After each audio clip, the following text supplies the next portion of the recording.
England, 1537. The air in Hampton Court Palace was thick with expectation. Henry VIII, now middle-aged and increasingly tyrannical, had risked his kingdom, his wives, and his immortal soul in pursuit of one goal: a legitimate son. The Tudor dynasty, fragile and young, balanced on a knife's edge, when on October 12, 1537, Queen Jane Seymour finally delivered a boy, Henry's long nightmare seemed to be over. The court erupted in celebration. Bells rang, bonfires blazed, and proclamations declared Edward, Prince of Wales. The answer to 2 decades of dynastic uncertainty.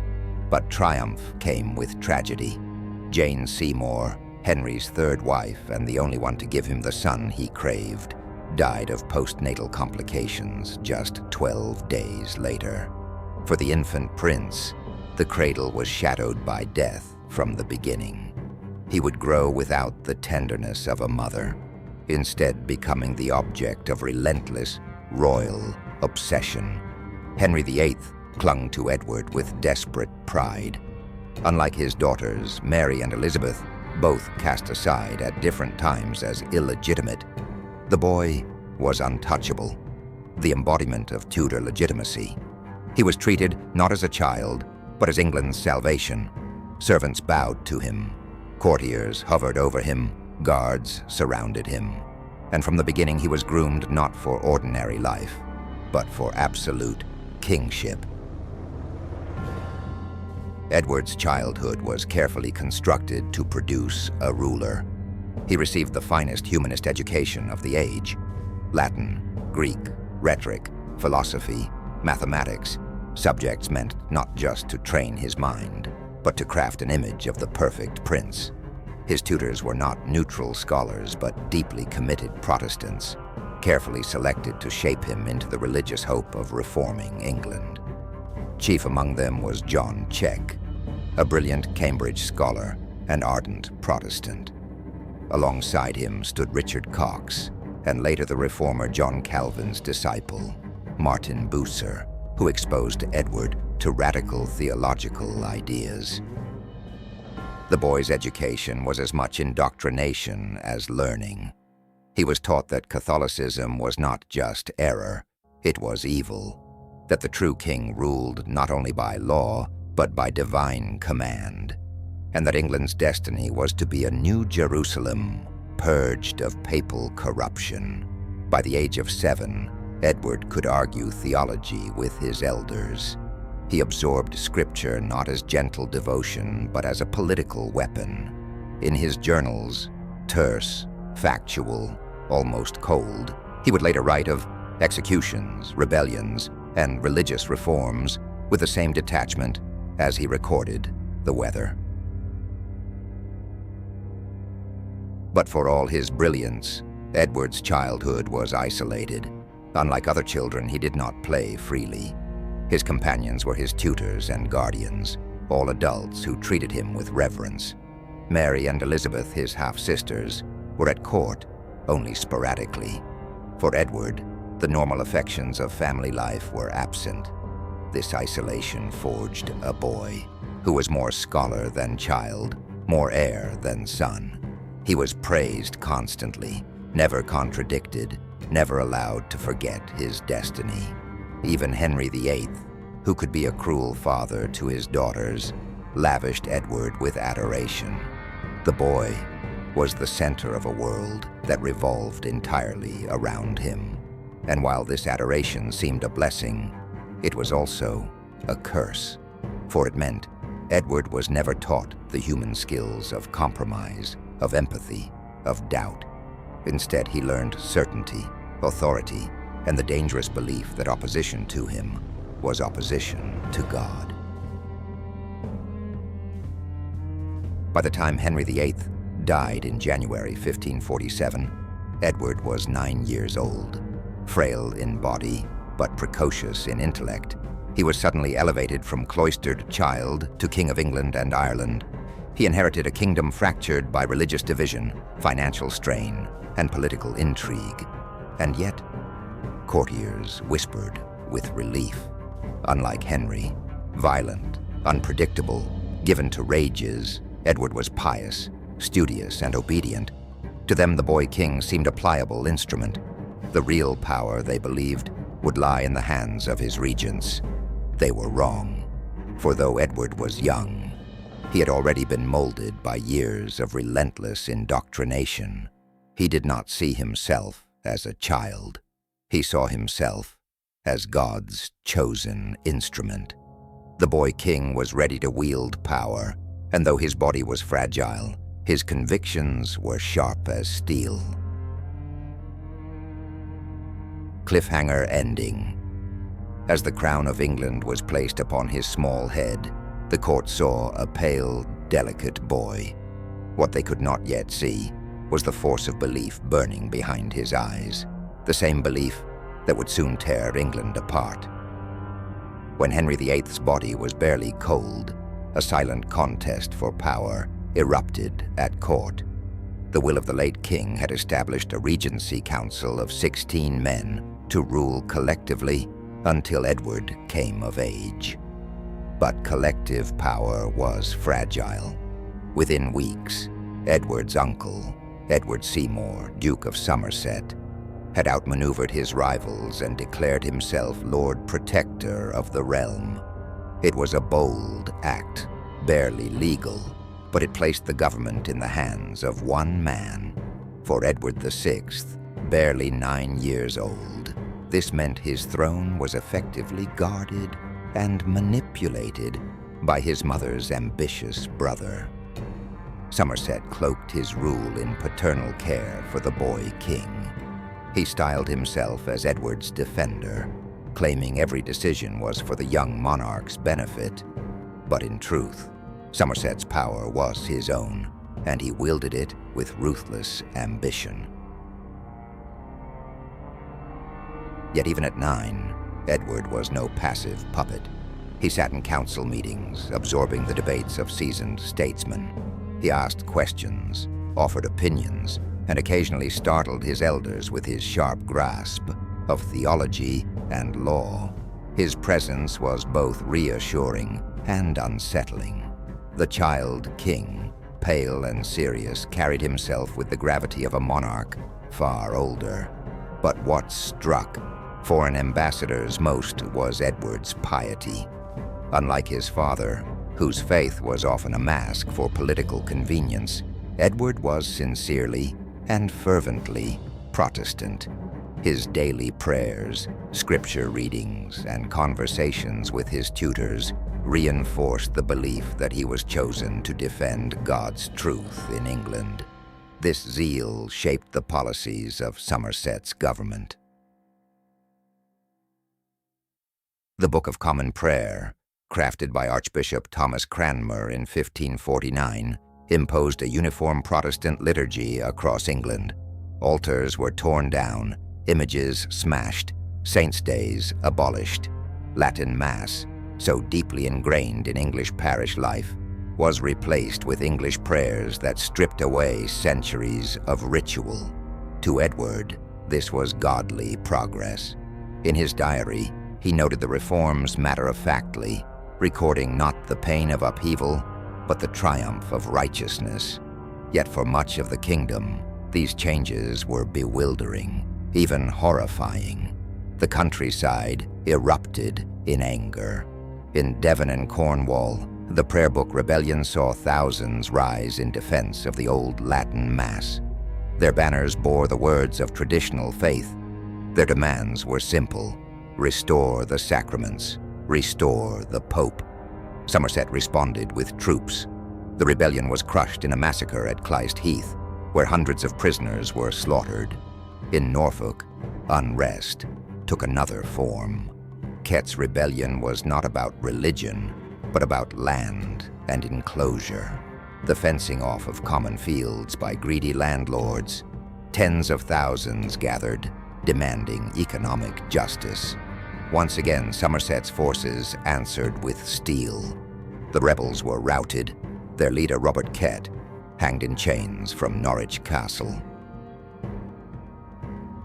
Edward's reaction to these upheavals reveals much about his character. In his private journal, he recorded the rebellions in sparse, emotionless lines. The Devonshire men rose in rebellion for the book, but were put down by force. No sympathy for the dead, no acknowledgement of the suffering, just a boy king treating bloodshed as a line in a ledger. This cold detachment alarmed some observers. Edward was intelligent, articulate, devout, but seemingly untouched by human compassion. It was as though he saw events not as tragedies, but as divine arithmetic.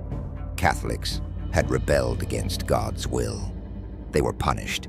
Justice was done. Even Somerset, who had hoped to play the benevolent reformer, was shaken by the scale of bloodshed under his rule. His popularity dwindled. His fellow councillors, jealous of his power and blaming him for England's crises, began to conspire against him. By 1549, the so-called Good Duke was faltering. His foreign wars against Scotland drained the treasury. His religious reforms alienated half the kingdom, and his aloof style of government bred enemies at court. The final blow came when his rivals, led by John Dudley, Earl of Warwick, staged a coup. Somerset was arrested, stripped of his position, and imprisoned in the Tower. Edward's response, characteristically cold. In his journal, he wrote simply, "The Duke of Somerset fell into trouble." Not a word of affection for the uncle who had ruled England in his name. Not a hint of sorrow. Just the recording of a fact, like noting the weather. Somerset would later be released, only to be executed in 1552. Edward made no attempt to save him. Cliffhanger ending. The boy king's uncle was gone, but his throne remained surrounded by predators. Now, a new power would rise, the cunning John Dudley, who saw in Edward not just a king, but the key to controlling England itself. With Somerset swept aside, power fell into the hands of John Dudley, Earl of Warwick. Unlike Somerset, Dudley was no idealist. He was a politician of pure calculation, a man who understood survival in the Tudor court meant bending when necessary and striking without hesitation. At first, Dudley appeared to Edward as a steady hand, a man willing to guide without suffocating. But this was no benevolent mentorship. Dudley had ambitions far greater than Somerset's. He intended not only to control the boy king, but to bind the future of England to his own family's fortunes. By the early 1550s, Edward was no longer the silent boy in the council chamber. At 13, his voice began to carry weight. Ambassadors reported that he was more inclined to govern by himself than by others. Where once he had passively recorded events, now he began to direct them. Edward's personality emerged with sharper edges. He was studious, disciplined, but also austere. Courtiers noted that he had little interest in pleasures, games, or the warmth of human company. Instead, his mind was consumed with religion, and his religion was uncompromising. If the 1549 prayer book under Somerset had been a cautious step toward Protestantism, the 1552 revision under Edward's influence was a leap. The new liturgy stripped away every vestige of Catholic tradition. Stone altars were replaced with wooden tables. Vestments and candles were abolished. Even the words of communion were altered to deny any hint of Christ's physical presence in the bread and wine. This was reform at its most radical. For Edward, it was victory. For many of his subjects, it was alienation. Parish churches that had for centuries offered familiar sights and sounds were now stripped bare, their silence echoing with loss. Resistance simmered, but Edward's government pressed forward. Bishops who wavered were dismissed. Clergy who resisted were imprisoned. The young king kept careful note of it all. In his journal, he wrote not of mercy or hesitation, but of progress. The altars were taken down in all churches. The words are chilling in their brevity. What for the people was trauma, for Edward was triumph. Edward's cold detachment revealed itself again in his own dealings with family. His half-sister, Mary, still a devout Catholic, refused to abandon the Mass. To Edward, this was not merely disobedience, it was treason against God. He pressed his council to forbid her private worship, to break her defiance. When Emperor Charles V of the Holy Roman Empire, Mary's cousin, threatened retaliation, Edward grudgingly allowed her temporary freedom. But in his writings, he made clear Mary was the enemy within. Elizabeth, by contrast, showed Protestant leanings. Edward valued her more, but even here, his judgment was coldly political. He considered her less as a sister than as a useful tool for forging Protestant alliances through marriage. Family meant nothing compared to faith. Edward's diary during these years is one of the most revealing windows into his mind. Unlike his father, who ranted and roared, Edward's pen was precise, clipped, and unfeeling. He recorded executions with the same tone he used for hunting accidents or the weather. The Duke of Somerset had his head cut off upon Tower Hill. No grief, no reflection, just fact. It was the same with the rebellions, the religious upheavals, the purges. Edward was not a cruel child in the sense of delighting in bloodshed. There is no evidence he ever smiled at executions, but he was strikingly unmoved. He saw events through the lens of doctrine, not of humanity. What mattered was not the suffering, but the preservation of Protestant truth. By 1552, the boy king's health began to waver. He coughed, grew thin and tired easily, yet in council and in correspondence, his voice was stronger than ever. Dudley, now Duke of Northumberland, encouraged Edward's authority, knowing that the boy's Protestant convictions aligned with his own political ambitions. But with Edward's frail body showing signs of decline, an unspoken question began to haunt the court. What would happen if he died without an heir? Mary, the Catholic, Elizabeth, the Protestant, two sisters, two futures, and in Edward's eyes, only one was acceptable. Cliffhanger ending. As the young king's health faltered, his pen grew sharper.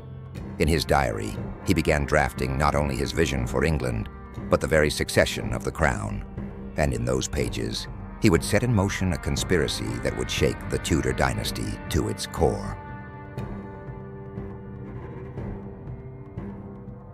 By the spring of 1553, the boy king was dying. His thin frame, once frail but energetic, wasted further under a relentless cough that racked his chest and stained his handkerchiefs with blood. Physicians whispered of consumption, tuberculosis, though some suspected poisoning from the harsh medicines administered in desperate attempts to save him. At just 15, Edward VI faced the end.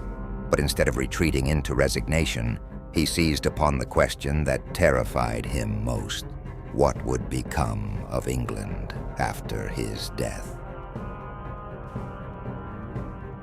The law was clear. Henry VIII's will and the Third Succession Act of 1543 had restored both Mary and Elizabeth to the line of inheritance. If Edward died childless, Mary, his elder half-sister, devoutly Catholic, would be queen. To Edward, this was unthinkable. All his life, he had been taught that Catholicism was not merely wrong, but blasphemous. To leave his kingdom in Mary's hands was, in his mind, to betray God. In his diary, he wrote, bitterly of her. She is unfit, being a woman, and addicted to foreign power and superstition.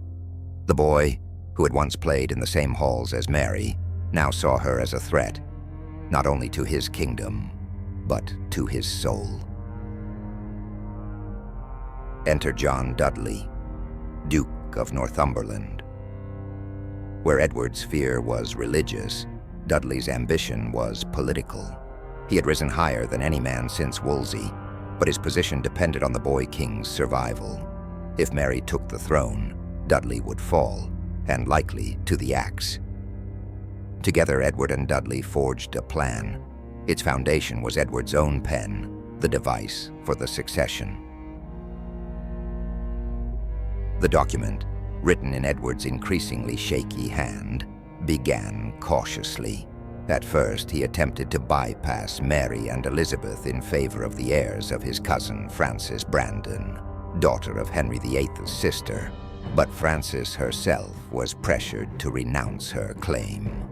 That left her eldest daughter, Lady Jane Grey.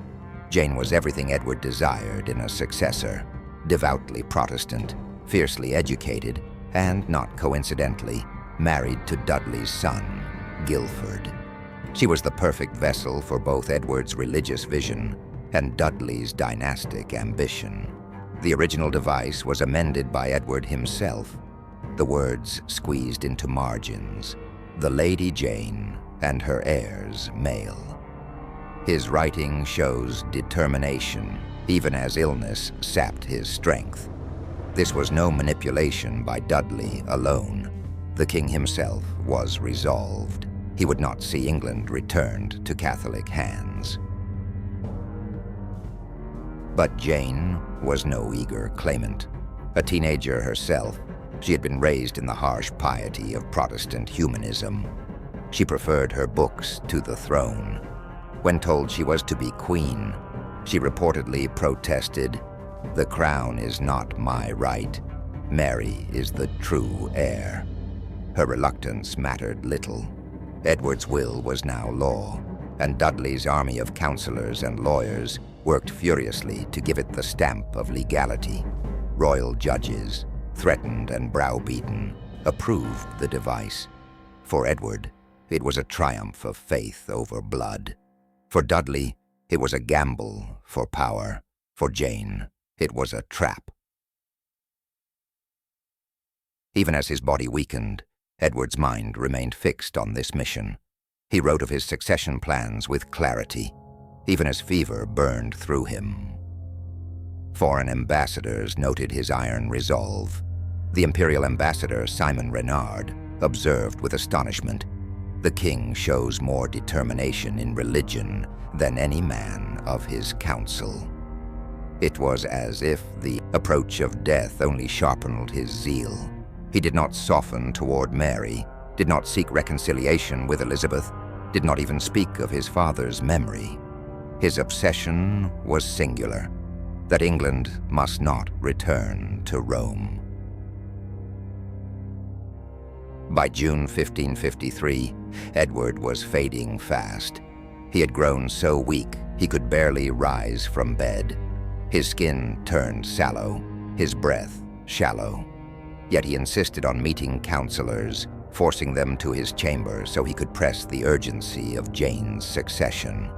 Witnesses were struck by the sight of the boy king, skeletal and gasping, still dictating the fate of a kingdom. At one such meeting, when courtiers hesitated, Edward erupted with rare anger. He accused them of cowardice and betrayal, warning that to allow Mary to inherit was to damn England to papist tyranny. Those present later recalled that his voice, though weak, carried a fire that silenced the room. Edward's body was failing, but his will was unbroken.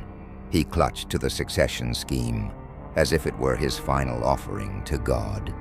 His faith told him that though he would not live to see England's Protestant triumph, his device would secure it after him.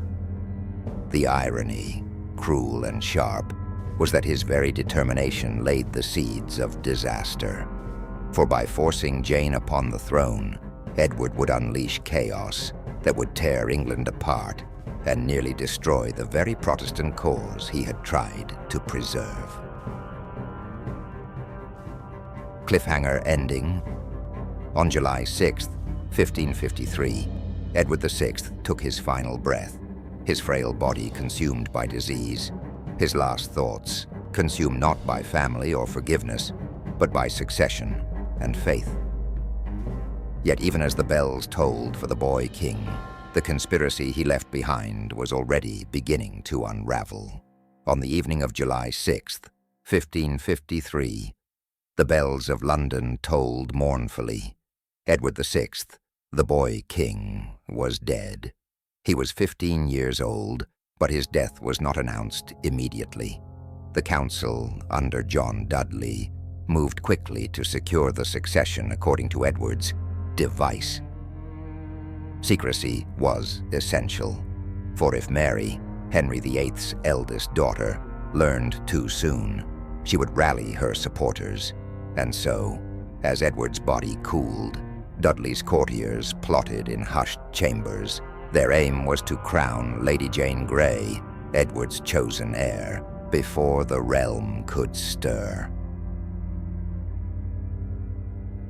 Jane was informed at her family's London residence. She was only 16, a serious, scholarly girl, more at home with her books than with the trappings of power. When Dudley and her parents told her she was queen, she burst into tears.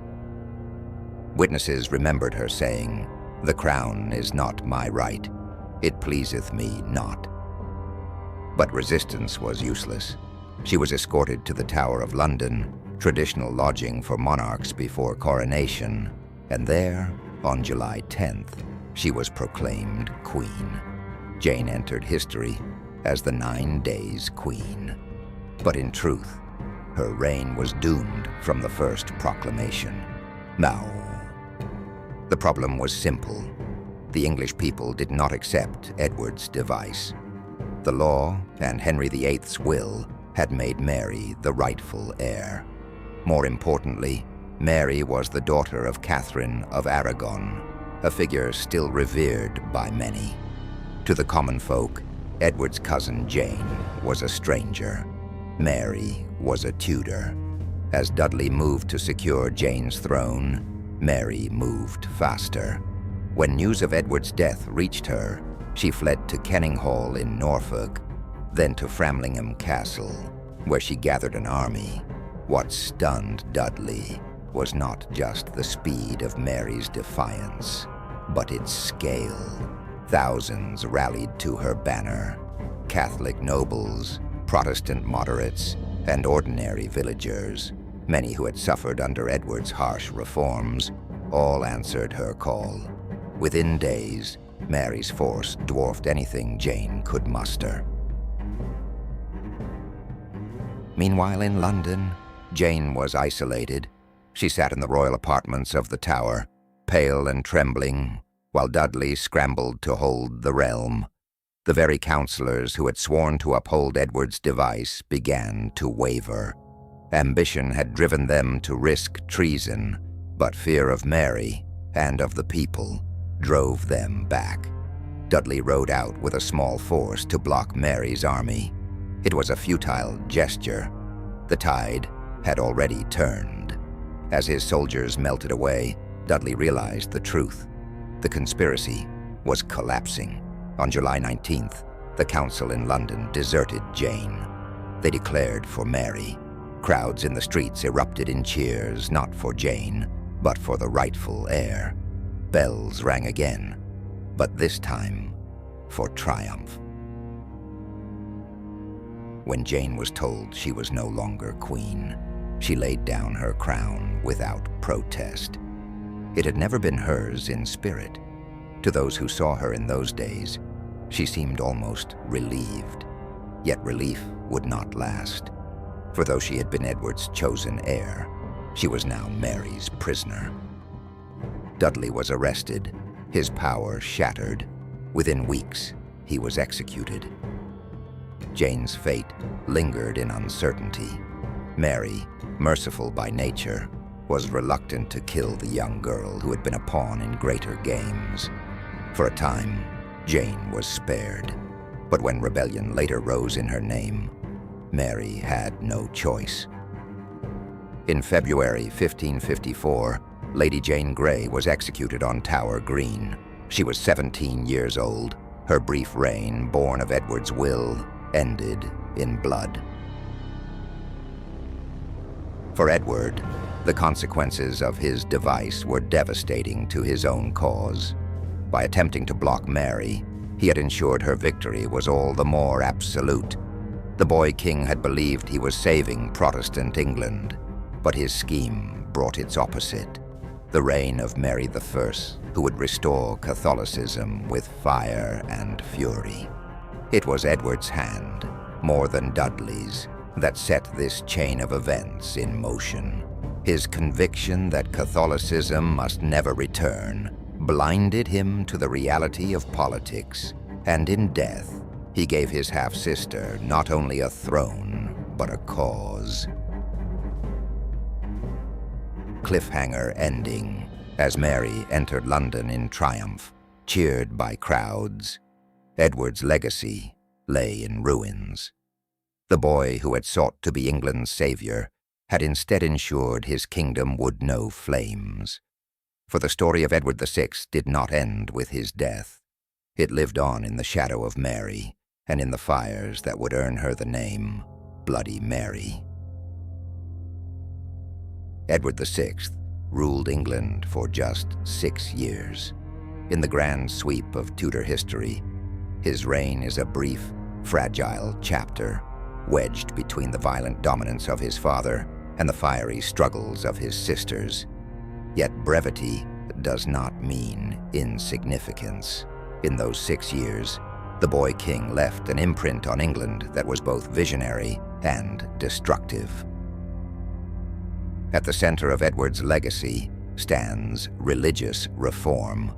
Under his reign, the Church of England moved further from Rome than ever before. The Book of Common Prayer of 1549 and its even harsher revision in 1552 became the foundation of Anglican worship for centuries to come. The smashing of altars, the stripping of images, the imposition of English liturgy, these were Edward's triumphs. But they were also his undoing. The speed and severity of these reforms tore at the fabric of English society. Ordinary people, bewildered by the loss of ancient traditions, rebelled. Devon and Cornwall bled for the old mass. Norfolk rose against enclosure and injustice. Instead of unity, Edward's policies deepened division. His Protestant church survived him, but not without the stain of upheaval.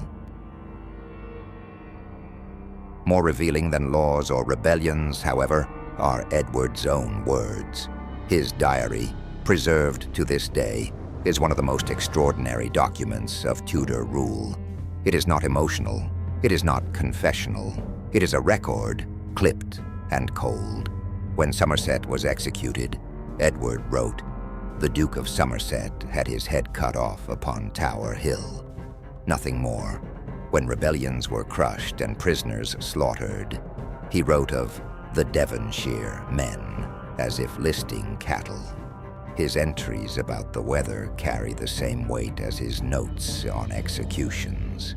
In this detachment lies the most haunting aspect of his reign. A child who viewed power with the eye of an accountant, reducing human lives to lines on a page. This was not sadism, but it was something equally chilling, a lack of empathy, masked as duty.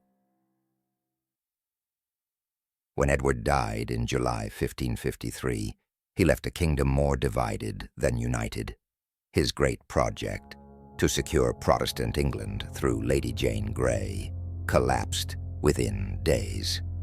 Instead of ensuring reform, he handed power to Mary, who restored Catholicism with brutal zeal. Mary's burnings of Protestants, which earned her the title Bloody Mary, were, in a sense, Edward's legacy too. Without his attempt to bar her from the throne, her triumph might not have been so absolute. Without his severity, Protestantism might not have appeared so harsh, making Mary's Catholic restoration briefly welcome to some. The boy who believed he was saving England's soul had, in death, guaranteed that the kingdom would burn. And yet, history tempts us with a question. What if Edward had lived? His intellect was sharp, his devotion fierce.